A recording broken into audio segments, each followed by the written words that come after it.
تھوڑا سا آپ خود کارروائی کے بتائیں حوالے جی سے سر، آج کے حوالے سے بتائیے گا۔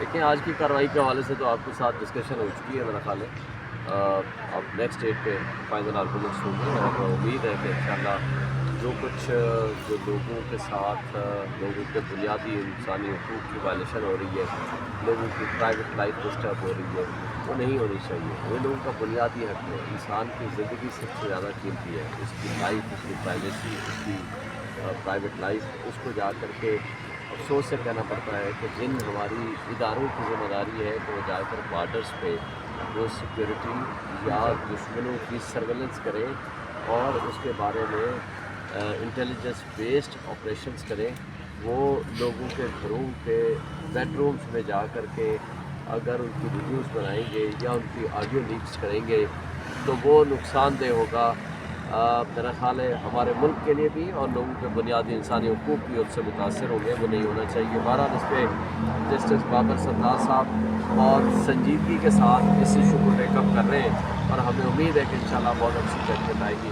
اور جس طرح پھر میڈیا کسی کے کہنے پہ اور کسی کی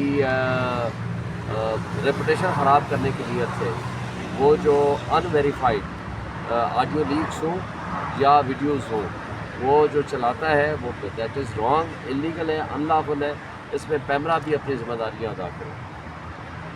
اور کچھ سوال کریں؟ اچھا سر، یہ بتائیں کہ کافی دن ہو گئے ٹویٹر بند ہے، اس سے کچھ دن قبل ہم نے دیکھا کہ پیپلز پارٹی کے سینیٹر نے ایک قرارداد پیش کی تھی کہ سوشل میڈیا جو اکاؤنٹس ہیں وہ بند کیے جائیں، جس پہ فیصل کریم کنڈی صاحب نے اس سے اختلاف کیا تھا اور کہا تھا کہ ان کا ذاتی عمل ہے، لیکن تب سے ٹویٹر ابھی تک بند ہے، فیس بک بھی ایک دن بند کی گئی، پی ٹی آئی کا بھی اس پہ بڑا ایک اسٹرانگ موقف تھا کہ یہ چیزیں نہیں ہونی چاہیے، تو اس پہ کیا پیش رفت ہے آگے؟ کیا سمجھتے ہیں کہ بلینز آف روپیز کا نقصان ہو چکا ہے اس وقت ٹویٹر بند کرنے سے یا فیس بک کو بند کرنے سے، اس وقت بلینز آف روپیز کا نقصان ہو چکا ہے۔ میں یہ سوال کرتا ہوں اپنے مقتدر لوگوں سے کہ بھائی آپ کے پاس اگر دلیل نہیں ہے تو دلیل کا جواب نہیں ہے آپ کے پاس، تو کیا لوگوں کو اٹھا لیں گے؟ کیا ان کے سوشل میڈیا ہی بند کر دیں گے؟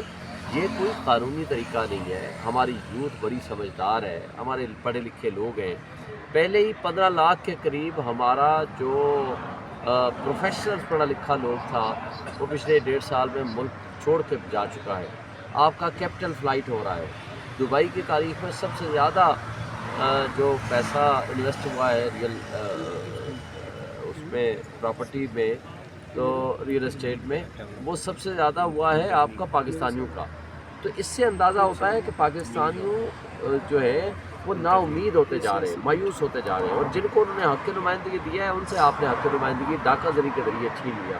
تو اس ملک پہ رحم کریں خدا کے لیے، آپ ایسے حرکتیں نہ کریں جس سے ملک کی نہ صرف بدنامی ہو رہی ہے بلکہ ملک کے اداروں کی بھی بدنامی ہو رہی ہے، اور ملک کے لوگوں کا اور یوتھ کا آپ کے اوپر ایک ٹرسٹ ختم ہوتا جا رہا ہے، اور یہ نقصان دہ ہے ہمارے ملک کے لیے اور 25 کروڑ عوام کے لیے۔ سر یہ بتائیں کہ خان صاحب سے ملاقات کے لیے پابندیاں لگائی جا رہی ہیں، وزیر اعلیٰ کے پی کے کو سیکورٹی نہ دینے کا بہانہ کیا جا رہا ہے، اصل وجوہات کیا لگتی ہیں آپ کو؟ دیکھیں یا تو یہ ڈرامہ ہے عمران خان کو آئسولیٹ کرنے کا، ان کو ایلیمنیٹ کرنے کا، یا ان کو ڈرانے کا تاکہ ان کی وہ ٹرمز پہ آ جائیں اور ان ناجائز اور کٹ پتلی ان حکمرانوں کو ایکسیپٹ کر لیا جائے۔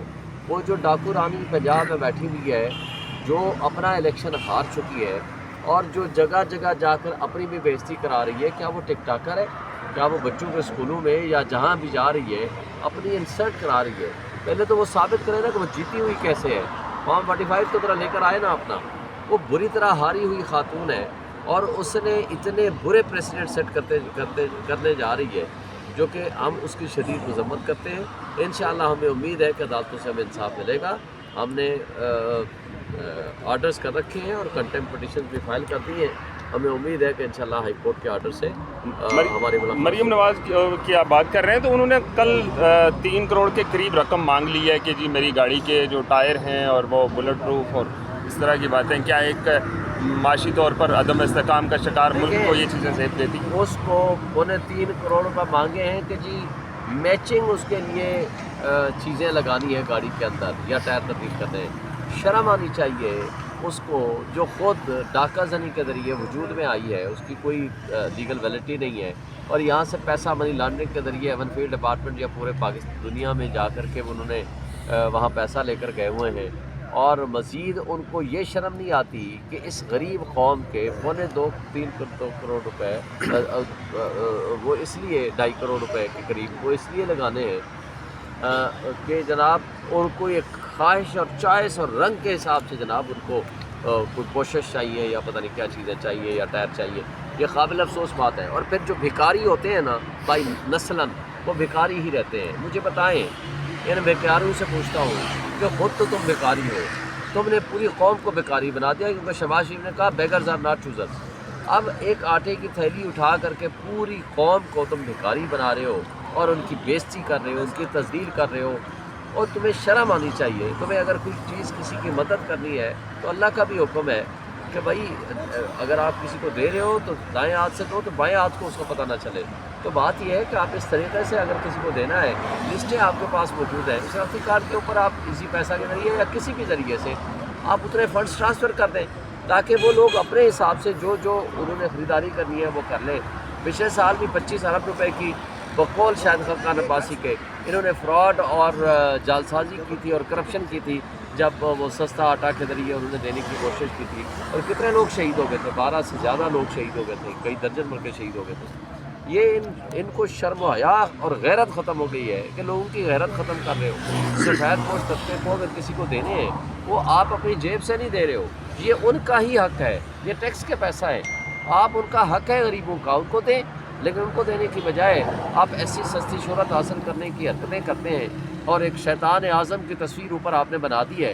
اس شیطان اعظم کی وجہ سے تو شاید اس کو کوئی آٹا بھی نہ کھائے، مگر آپ جس کو جو پیسے دینا چاہتے ہیں آپ اس کو بھیجیں، ان کے اکاؤنٹ میں بھیجیں. اور بہترین طریقہ اڈاپٹ کیا ہے علی امین گنڈاپور نے، ہمارے چیف منسٹر نے. اسے کہا ہے جو ان کے خاندان ہیں، غریب خاندان ہیں، ان کو پیسے پہنچ جائیں گے 10,000 روپے یا جو بھی انہوں نے طے کیا ہے. اس لیے آپ کو یاد ہوگا ثانیہ نشتر نے بھی یہی طریقہ کار اڈاپٹ کیا تھا. احساس پروگرام کے ذریعے لوگوں کے گھروں میں پیسے پہنچ گئے تھے کورونا کے زمانے میں. آپ نے اگر دینا ہے آپ دیں، یہ ان کا حق ہے، مگر اس حق کو لوگوں کی تصدیق کرنے کا آپ کو کوئی حق حاصل نہیں. اچھا سر، یہ بتائیں کہ 9 مئی میں ایک خاتون تھی مریم ٹک ٹاکر، اس کی تصویر پی ٹی آئی کے جھنڈے کے ساتھ بڑی ہم نے دیکھی، سوشل میڈیا پہ وائرل ہوئی. پھر نون لیگ نے مخصوص نشست پہ اس کو ممبر اسمبلی بنا دیا. تو جو ان کا اسکرپٹ رائٹر ہے، کیا سمجھتے ہیں کہ وہ کیا سمجھ کے اس طرح کی حرکتیں کریں؟ دیکھیں یہ پاگل ہو گئے، ان کے دماغ بند ہو چکے ہیں. ویسے ہی ڈفرز ہیں، ڈفرز مشہور ہیں. بات یہ ہے کہ ان کو تقریب اب اس سے اندازہ لگاؤ کہ 9 مئی کے ڈرامے کا کون انچارج تھا. ہم تو یہ پہلے دن سے کہہ رہے ہیں کہ جنہوں نے 9 مئی کیا تھا وہی 9 فیبروری کے خالق ہیں. اب اگر وہ ٹک ٹاک کر مریم اکرام، لگتا ہے ساری مریم ہی اسی طرح ہوتی جا رہی ہیں ود ریسپیکٹ، کیونکہ ہماری ورکرز بھی مریم ہو سکتی ہیں، مگر افسوس سے کہنا پڑتا ہے کہ جو 9 مئی کے سارے واقعے کی ایک کریکٹر ہے اس کو اٹھا کر کے آپ نے اپنا ایم پی اے بنا دیا. تو اس سے یہ ثابت ہوتا ہے کہ ان کی ان سروسز کے عوض آپ نے پہنچا یہاں بنایا. اس لیے ہم نے پہلے دن کہا تھا، عمران خان نے کیا کہا، اس نے کہا جناب آپ 3 CCTV فوٹیج اداروں کے لے آئیں، اسلام آباد ہائی کورٹ، GHQ اور کور کمانڈ ہاؤس، اور اس کے اوپر جوڈیشل کمیشن بنا دیں تاکہ دودھ کا دودھ پانی کا پانی ہو جائے. جس کے خلاف جو ایویڈنس آئے گی پتہ چل جائے گا. لیکن آپ اگر ایویڈنس چھپائیں گے، وہ ایویڈنس آپ پیش نہیں کریں گے اور اس کو بنیاد بنا کر ایک پارٹی کو ڈسمنٹل کرنے کی کوشش کریں گے،